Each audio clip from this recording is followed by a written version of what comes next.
Hi, friends. It's your non-local internet astral oracle, Mondion, speaking to you on a Sunday of April 2024. So I've been going through these, like this one massive spiritual experience since Easter. I wanted to say March 27th. It kind of took off for real. Though this seems to be the time in which it has simply concentrated into a point where I was able to observe how uh, all spiritual endeavors, all my pursuits, my studies, my yoga practice, my meditation, the psychedelics, all the despair and depression and journeying and dancing, not the least, all those ecstatic encounters as well, they were all kind of leading up to that absolute endpoint of experience, and which we, of course, in the Judeo-Christian tradition that I was brought up in, is called anointment, and that's the immersion into Holy Spirit. And the reason I share this is to let people know that this is absolutely real. Like, this is a thing that a person can go through, and if you have moved so far into your spiritual quest and bewilderment and essential frustration, that you're this deep into questioning, like you've been listening to me channel stuff, possibly even for years, and the stuff I channel is often not very practical. It's more philosophical curiosity, right? It I think it's interesting, but it is something that appeals, of course, to people uh, who are very engaged in finding out, like, what is it all about? Like, what are the parts that we're missing out on as people? What is, like, this great mystery that we've been promised is alive and is there for us, and seems to inform all religious experience and permeate all traditions of wisdom and the vehicles or boats of refugees of the different religions. Um, like, what's that about? And it's actually real, and what it seems to be, because it's also ineffable, but it seems to be also tailor-made for the individual. So what permeates it for me um, is the series of deep cosmic puns that it seems to contain for me, and that are all of a sudden revealed and embodied in my body. And it's been excruciatingly painful bodily, like these yogic unlockings and strange ungodly stretches and being folded into new positions. But it's also very nice to be in a body that all of a sudden seems very free and liberated. And what I get is that for each and every one of us, like, this ascent will look different, based on what is kind of our soul's purpose, our theme, our archetype, our fundamental energy. And that's a great mystery that will be revealed onto you personally. But here's the stick, simply the fundamental recipe for enlightenment, because that's to allow the pain to trail you back into equilibrium.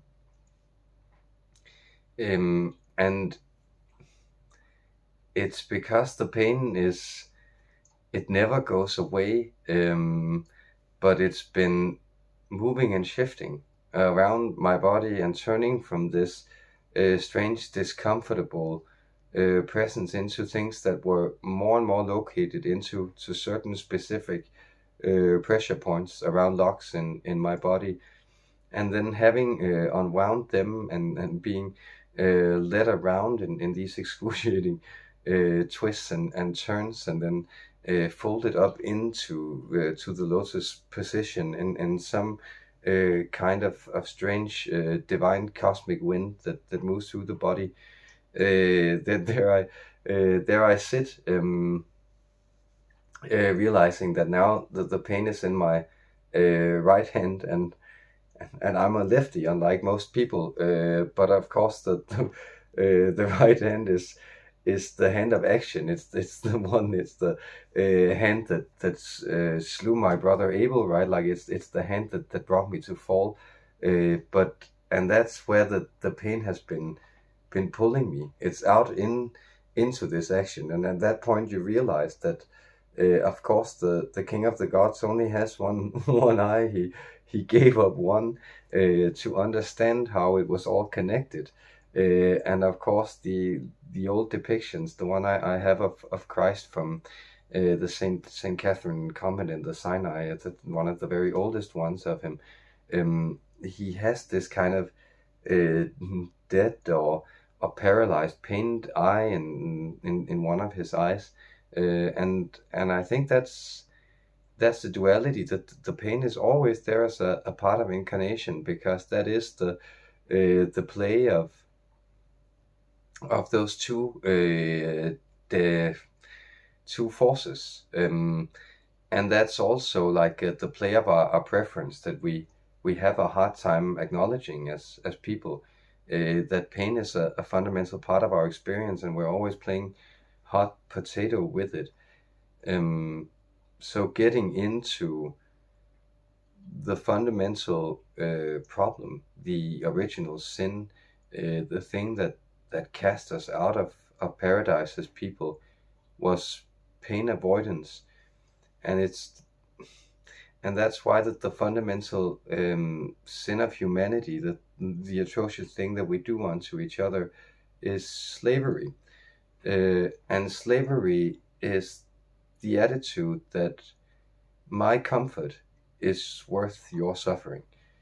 And as soon as you have said that, you have completely cut yourself off from energetic reality, because at that point you begin to identify with your needs and wants, and the other person becomes an instrument. And therefore they are denied in the shared love, the shared experience, and the natural equality of energy that is there.